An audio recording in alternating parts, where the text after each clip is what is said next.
অনেকক্ষণ ধরে আমরা শুধু সেখানে দাঁড়িয়েছিলাম, নিচের সেই গভীর আর মাংসহীন হাসির দিকে তাকিয়ে। ভাবা যায়, হোমার ব্যারনের পচা গলা মৃতদেহ আবিষ্কারের এই ভয়ঙ্কর দৃশ্যটাই কিন্তু উইলিয়াম ফকনারের গল্পের শুরুতেই একটা গা ছমছমে অদ্ভুত পরিবেশ তৈরি করে দেয়। ফকনারের জগৎটাই আসলে এমন অন্ধকার, বিভীষিকাময়, যেখানে প্রতিটা বাঁকেই লুকিয়ে থাকে কোনো না কোনো গভীর রহস্য। আর রোজ ফর এমিলির মূল চরিত্র এমিলি গ্রিয়ারসন, সাহিত্য জগতের অন্যতম জটিল আর রহস্যময় একটা চরিত্র। আজকের এই বিশ্লেষণে আমরা উইলিয়াম ফকনারের তৈরি করা এই অদ্ভুত চরিত্রটারই সাহিত্যিক আর মনস্তাত্ত্বিক স্তরগুলো একে একে উন্মোচন করব। চলুন গভীরে ঢোকা যাক। আজকের এই আলাপে মূলত 4টা বিষয় থাকছে। প্রথমে সাউদার্ন গথিক রহস্য, এরপর ফিমেল গেজ বা নারীবাদী দৃষ্টিকোণ, তারপর চরিত্রটার একদম গভীর মনস্তাত্ত্বিক বিশ্লেষণ, আর সবশেষে থাকছে ফকনারের ইয়োকনাপাটাওফা কাউন্টির আসল প্রেক্ষিত, মানে শহরের সাধারণ গুজব থেকে শুরু করে মানুষের অবচেতন মনের একদম গভীরতম স্তর পর্যন্ত সবটাই আমরা কভার করব। তো প্রথমেই আসা যাক সাউদার্ন গথিক রহস্য আর এর নন লিনিয়ার বা এলোমেলো বর্ণনার বিশ্লেষণে। সাউদার্ন গথিক ব্যাপারটা আসলে কি?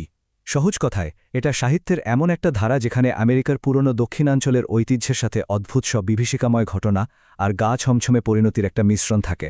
আধুনিক দৃষ্টিকোণ থেকে সেই পুরনো দক্ষিণী ঐতিহ্যের অন্ধকার দিকগুলোকে কাঠগড়ায় দাঁড় করাতেই ফকনার কিন্তু ভীষণ সচেতনভাবে এই ধারাটা ব্যবহার করেছেন। গল্পের বর্ণনা কাঠামোটা খেয়াল করলে একটা দারুণ ব্যাপার চোখে পড়বে। গল্পটা কিন্তু কোনো একজন নির্দিষ্ট ব্যক্তি বলছে না, বরং পুরো শহরের বাসিন্দারা প্রজন্মের পর প্রজন্ম ধরে বলে আসছে। আর এই সম্মিলিত বর্ণনার কারণেই তথ্যগুলো অনেক সময় বেশ সন্দেহজনক আর পক্ষপাতদুষ্ট মনে হয়। তার ওপর ঘটনাগুলো কিন্তু পরপর ঘটেনি, ভেঙে ভেঙে বলা হয়েছে। আর ঠিক এই কৌশলটাই গল্পের চূড়ান্ত পরিণতিকে একদম নিখুঁতভাবে আড়াল করে রাখে। এখানে এমিলিকে বলা যায় একটা পতনোন্মুখ স্মৃতিস্তম্ভ, যা মূলত পুরনো দক্ষিণী মূল্যবোধ আর আধুনিকতার মধ্যকার তীব্র এক সংঘর্ষের প্রতীক। এবার আমরা যাব দ্বিতীয় অংশে, ফিমেল গেজ বা দৃষ্টির নিজস্ব ক্ষমতার আলোচনায়। ফিমেল গেজ টার্মটা হয়তো আমাদের অনেকেরই চেনা। এর মানে হল প্রথাগত পুরুষতান্ত্রিক নিয়ন্ত্রণ ভেঙে একজন নারীর নিজস্ব আকাঙ্ক্ষা আর ক্ষমতার প্রকাশ। এমিলি কিভাবে পুরুষতান্ত্রিক সমাজের হাতের পুতুল থেকে সম্পূর্ণ উল্টো এক রূপে পরিণত হয় আর নিজের দৃষ্টিকেই একটা শক্তিশালী অস্ত্র হিসেবে ব্যবহার করে, সেটাই এখানে সবচেয়ে ইন্টারেস্টিং ব্যাপার। এই বিপরীতমুখী টানাপোড়েনটা কিন্তু একদম পরিষ্কার। যৌবনে এমিলি আক্ষরিক অর্থেই তার বাবার চাবুকের নিচে নিয়ন্ত্রিত ছিল, মানে সে সবসময় ছিল পিতৃতান্ত্রিক দৃষ্টির একটা বস্তু। কিন্তু পরে কি হল? সেই এমিলি উত্তরের এক সাধারণ শ্রমিক হোমার ব্যারেনের ওপর পুরোপুরি আধিপত্য বিস্তার করে বসল। নিজের জীবন আর প্রেমিকের ওপর এই নিয়ন্ত্রণ প্রতিষ্ঠা করাটাই ছিল তার চরম একটা প্রতিশোধ। ভার্জিনিয়া উলফের অ্যান্ড্রোজিনি বা নারী ও পুরুষের চারিত্রিক বৈশিষ্ট্যের অভ্যন্তরীণ মিলনের ধারণাটা এখানে ভীষণভাবে মিলে যায়। বাবার মৃত্যুর পর এমিলি নিজের চুল ছোট করে কেটে ফেলার ঘটনাটাকে নিছকই কোনো শারীরিক পরিবর্তন? মোটেও না, বরং এটা হলো নিজের আকাঙ্ক্ষা পূরণের জন্য পুরুষের মতো মানসিক শক্তি আর কাঠিন্য অর্জন করার একটা দারুণ প্রতীক। এমিলির এই আধিপত্য কিভাবে ধাপে ধাপে বাড়ে সেটা দেখলে সত্যিই অবাক হতে হয়। প্রথমে শুধু তার শীতল দৃষ্টি দিয়েই সে ফার্মাসিস্টকে আর্সেনিক বিষ দিতে বাধ্য করে। এরপর যখন শহরের কর আদায়কারীরা আসে, এমিলি তাদের বসার সুযোগটুকু না দিয়ে নিজের অহংকারী দৃষ্টি দিয়ে ফিরিয়ে দেয়। আর চূড়ান্ত ধাপে সে তার প্রেমিক হোমারকে পুরোপুরি একটা নীরব বস্তুতে পরিণত করে ফেলে, যার ওপর তার 16 আনা নিয়ন্ত্রণ থাকে। এবার চলুন তৃতীয় অংশে একদম মনস্তাত্ত্বিক দিক থেকে বিশ্লেষণ করে দেখি একজন খুনির মন আসলে কেমন হয়। মানব মনের ফ্রয়েডিয়ান আইসবার্গ মডেলের থিওরিটা একটু ভেবে দেখা যাক। অবচেতন মনের আদিম প্রবৃত্তি, যাকে ফ্রয়েড ইড বলেছেন, এমিলির ক্ষেত্রে সেটা এতটাই শক্তিশালী হয়ে ওঠে যে তার বাস্তববাদী ইগো এবং নৈতিক সুপার ইগো সম্পূর্ণভাবে হার মানে। সমাজ কি বলবে বা কোনটা ভুল কোনটা ঠিক তা নিয়ে তার যেন আর কোনো মাথাব্যথাই থাকে না। ফ্রয়েডের সাইকোসেক্সুয়াল পর্যায়গুলোর কথা বিবেচনা করলে একটা ব্যাপার খুব স্পষ্ট হয়ে ওঠে। এমিলি মানসিকভাবে তার বাবার সাথে ফ্যালিক পর্যায়ে আটকে ছিল, আর পরে হোমারের প্রতি তার অপ্রতিরোধ্য আকর্ষণ তাকে জেনিটাল পর্যায়ে আটকে দেয়।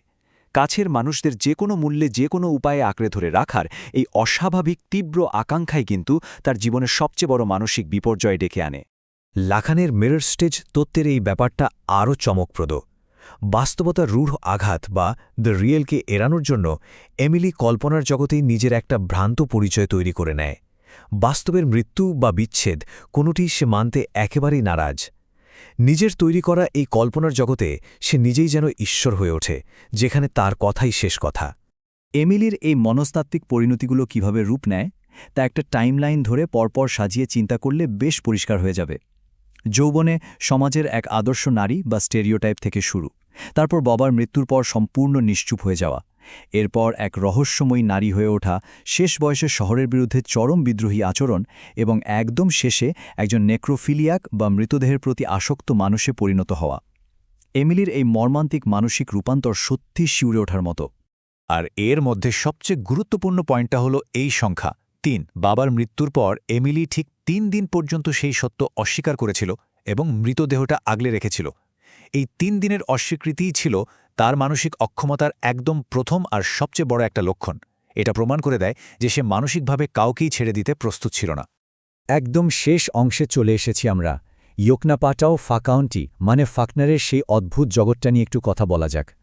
ফকনারের এই জগৎটা নিয়ে কিন্তু বেশ প্রচলিত একটা ভুল ধারণা আছে। অনেকেই ভাবেন গল্পের শহর জেফারসন মানেই বাস্তবে ফকনারের নিজের শহর অক্সফোর্ড। জেফারসন শহরটি মূলত লাফায়েট কাউন্টির অক্সফোর্ডের আদলে তৈরি হলেও ফকনারের মিসিসিপির কাল্পনিক জগতে অক্সফোর্ড নামের শহরটি কিন্তু আলাদাভাবে বিদ্যমান। মানে জেফারসন একটা কাল্পনিক জায়গা যা অক্সফোর্ড থেকে অনুপ্রাণিত ঠিকই, কিন্তু ফকনারের সাহিত্যে এরা দুটো সম্পূর্ণ আলাদা স্থান। পুরো বিষয়টা নিয়ে এত গভীরে যাওয়ার পর একটা বড় প্রশ্ন কিন্তু এসেই দাঁড়ায়, এমিলি গ্রিয়ারসন কি শুধুই একজন ঠান্ডা মাথার খুনি, নাকি সে পুরনো দক্ষিণী পুরুষতন্ত্রের এক অসহায় শিকার, অথবা সে কি কেবলই নিজের অবচেতন মন বা ইডের হাতে বন্দী এক কয়েদি?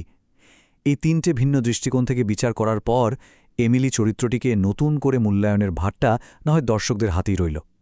এই ভাবনাগুলোর রেশ ধরেই আজকের এই বিশ্লেষণ এখানেই শেষ করছি।